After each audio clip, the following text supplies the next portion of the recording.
Salut à tous les amis, c'est Guillaume. Je vous retrouve dans cette vidéo un peu spéciale car aujourd'hui je vous amène avec moi acheter du Makgeolli.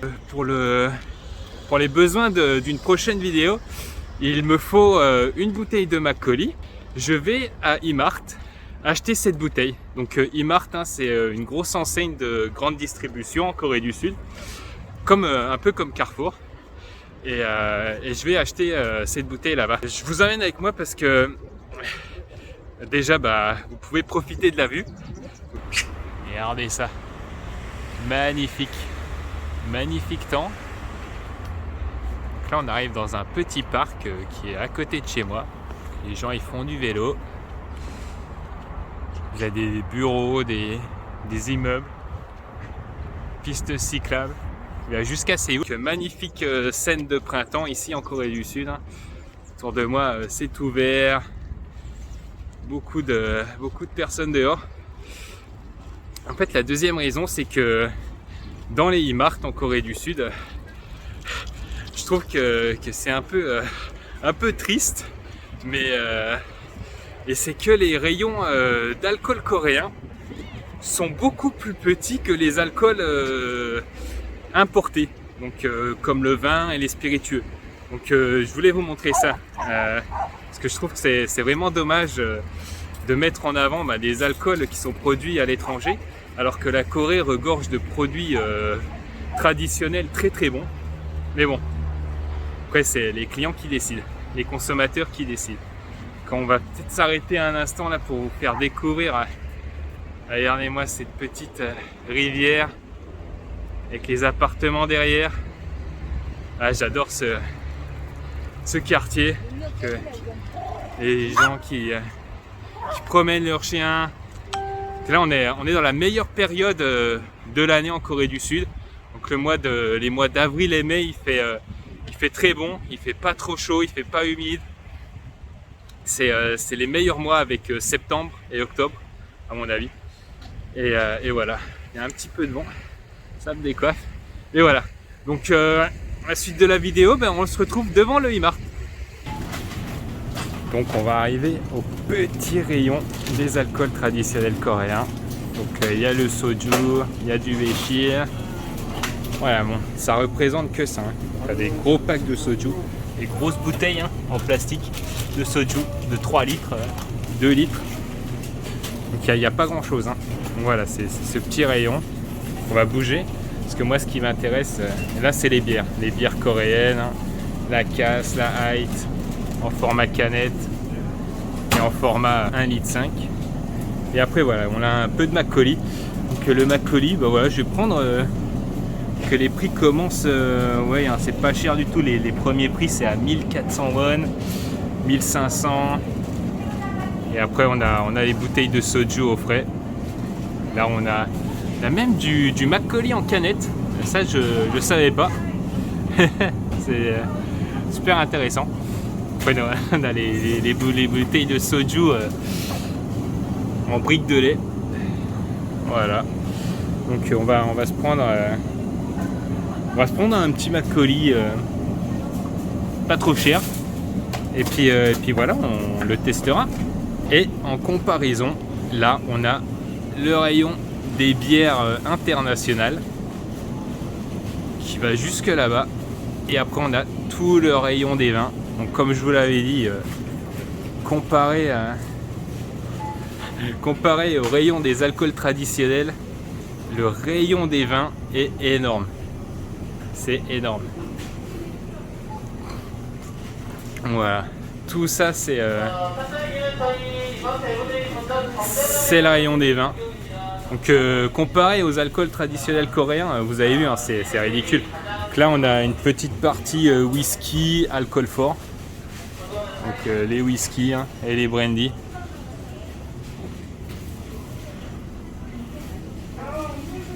Les liqueurs. Puis après des alcools japonais, saké. Donc rien que le rayon des alcools japonais est quasiment autant fourni que le rayon des alcools coréens. Voilà, c'est tout ça. Ouais, je voulais vous montrer cette différence de traitement entre les alcools coréens et les alcools internationaux, même en Corée du Sud. C'est assez impressionnant. Bon, eh ben, on va retourner à la maison et puis ben, on va goûter tout ça. Et voilà les amis, la petite bouteille de Makgeolli a été achetée.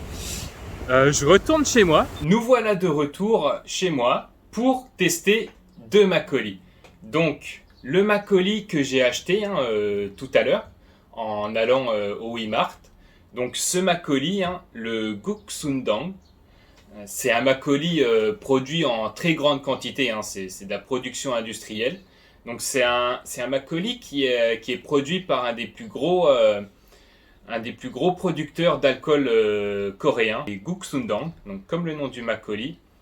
C'est un producteur qui fait pas que du Makgeolli. Ils font des Yakju, ils font du Bokbunja.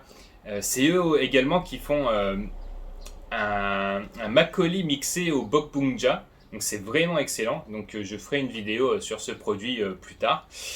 Mais aujourd'hui, on va tester ces deux produits. Donc ce produit de grande distribution qu'on trouve dans tous les Pyeonijum, dans tous les supermarchés, hypermarchés du pays.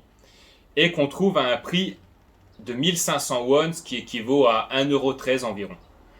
Ce Makgeolli là sur internet, le prix est de 25 000 won. Donc 25 000 won en euros, ça fait environ 18,60 €.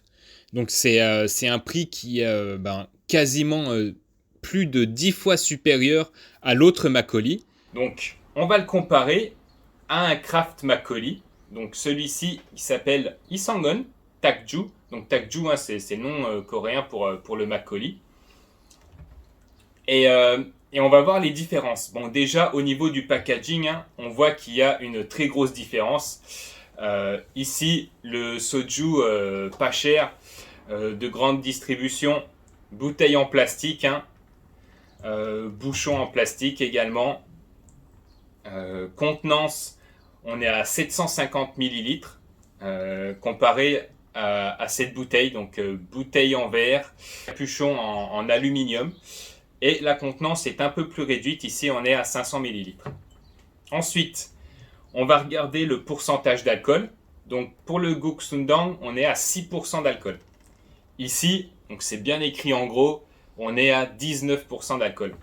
Donc en général, les produits, les Makgeolli produits en très grande quantité pour la grande distribution et pour une consommation journalière, on va abaisser le niveau d'alcool avec de l'eau. Donc quand le Makgeolli a fini de fermenter, qu'on l'a laissé âger pendant 1 mois, 2 mois, ça dépend, on va le couper à l'eau pour réduire le taux d'alcool. Donc en général, les Makgeolli que vous trouverez en grande distribution, donc les Makgeolli de tous les jours, ont des taux d'alcool entre 6 et 8%. Alors que les Craft Makgeolli, comme Isangon, là, on va beaucoup moins le couper à l'eau, donc pour garder un taux d'alcool assez élevé. Donc, donc dans la plupart des Craft Makgeolli, comme le Sea Makgeolli que je vous ai présenté dans une vidéo précédente, on a des taux d'alcool plus élevés car il y a moins d'eau rajoutée dans le produit pour obtenir un goût plus prononcé et des goûts bien différents que ceux des Makgeolli de grande distribution. Donc ensuite, on va peut-être s'attarder sur cette belle bouteille. Des bouteilles numérotées. Donc en général, les Craft Makgeolli sont produits en petite quantité. Donc là, ici, le batch qui a été préparé, il n'y a eu que 60 bouteilles. Donc en général, les Makgeolli, ils sont préparés soit dans des cuves en inox, et ensuite on les laisse âger dans des pots en terre cuite. Donc celui-là, je pense qu'il a été directement fabriqué dans des pots en terre cuite, dans des gros pots en terre cuite. Et chaque pot produit un certain nombre de bouteilles. Et ici, il a produit 60 bouteilles pour ce batch-là. Moi, j'ai la bouteille numéro 50. De plus près, à quoi ressemble la bouteille avec les numéros et la signature du brasseur. Le packaging du produit du Macaulay de grande distribution, hein, on est sur des étiquettes en plastique très communs. Bon bah maintenant on va passer à la dégustation. Donc, avant ça, je vous introduis mes nouveaux verres. Donc très joli verre de dégustation en terre cuite et de couleur rose. Donc très joli, très printanier, comme avec le temps actuel. Donc pour l'aspect physique, en fait, on va voir également une différence de sédimentation donc des deux Macaulay. Donc sur le Macaulay industriel, les sédiments sont très peu présents, hein. On a beaucoup de parties claires, alors que dans le Craft Macaulay, les sédiments ils sont presque au niveau de l'étiquette là, donc beaucoup plus de sédimentation, alors que la bouteille est plus petite. On va déguster.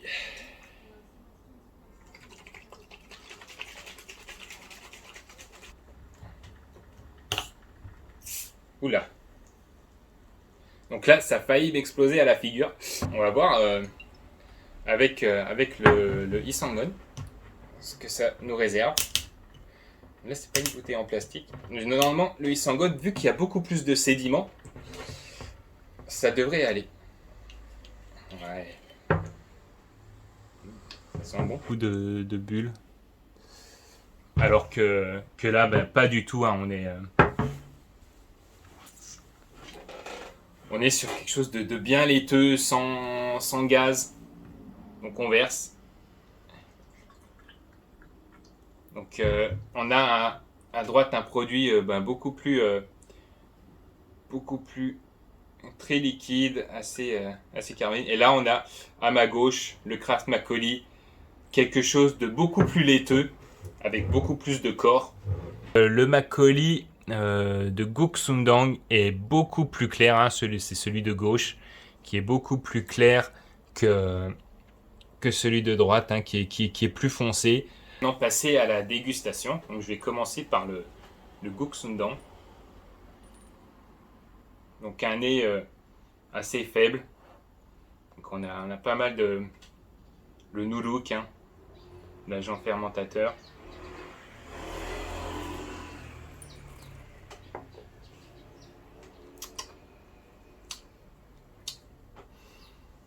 Donc c'est assez un peu terreux en arrière-goût. C'est pas puissant, il n'y a pas vraiment de goût, c'est pas très présent en bouche.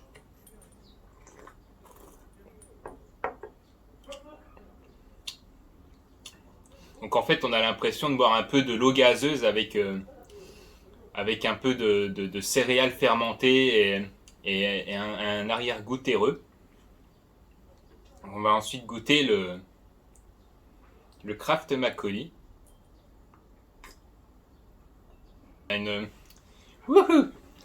Donc là, on est bien sûr du 19% d'alcool. Donc là, il y a vraiment une grosse différence en bouche. J'ai pas fait le nez. Donc au nez, on n'a pas grand chose sur celui-là. Un nez assez faible. Mais par contre, en bouche, on a une grosse présence en bouche. Hein. C'est assez pâteux. Des notes de noix, de noisettes, des fruits d'automne. Très intéressant. Un côté plus laiteux également. Donc on n'a pas du tout de gaz dans celui-là, comparé au Guk Sundang. Et par contre on sent beaucoup plus l'alcool. Donc on sent pas l'alcool, mais c'est beaucoup plus puissant. Hein. On passe de 6% à 19%.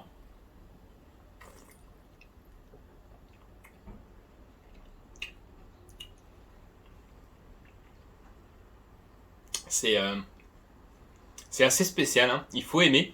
Il y a une bonne amertume et une bonne acidité, donc c'est une belle complexité. Donc on est un peu sur l'acidité, hein, je dirais entre 3,5 sur 5. Donc là, c'est comparé au Guksundan qui est pas du tout acide, qui est très simple à boire.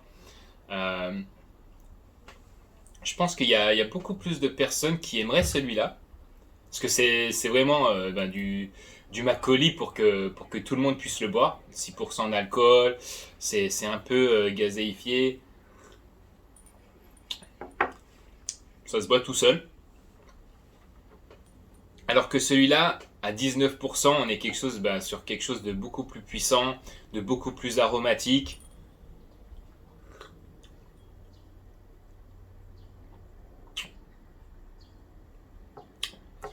Un peu plus acide, hein. On est plus sur l'acidité. Là, on est à 1500 won, là, on est à 17 000 won. Donc, il y a plus de. Il y a une différence, plus de 10 fois le prix entre les deux. On la sent dans le verre, hein. On sent qu'il y a beaucoup plus de travail, que c'est beaucoup moins industriel. Comme je vous l'ai dit, hein, c'est vraiment quelque chose de spécial. Donc, c'est très différent. Enfin, j'ai testé les sémacolis qui sont aromatisés avec des fruits, avec des herbes. Là, c'est vraiment un classique. Moi, ce que je vous recommanderais, c'est d'abord de goûter ce makgeolli qui est vraiment la base, donc pas cher, pour vous habituer au goût du makgeolli. Et ensuite passer sur ce genre de bouteille, du craft makgeolli qui a des degrés beaucoup plus élevés. Et, euh, et de goûter en fait. Euh, Après, vous aimerez, vous aimerez pas. C'est chaque personne a un palais différent. Donc,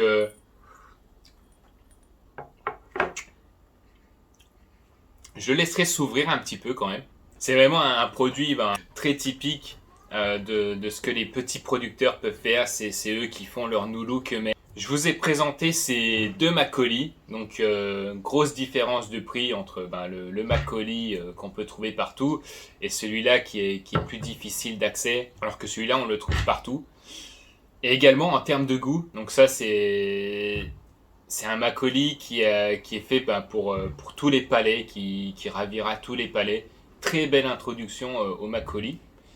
Et celui-là, pour des palais plus matures, qui ont déjà une belle expérience des alcools traditionnels coréens, et qui ont envie de se faire plaisir en découvrant des produits atypiques et des produits uniques, je recommande de prendre ce genre de bouteille.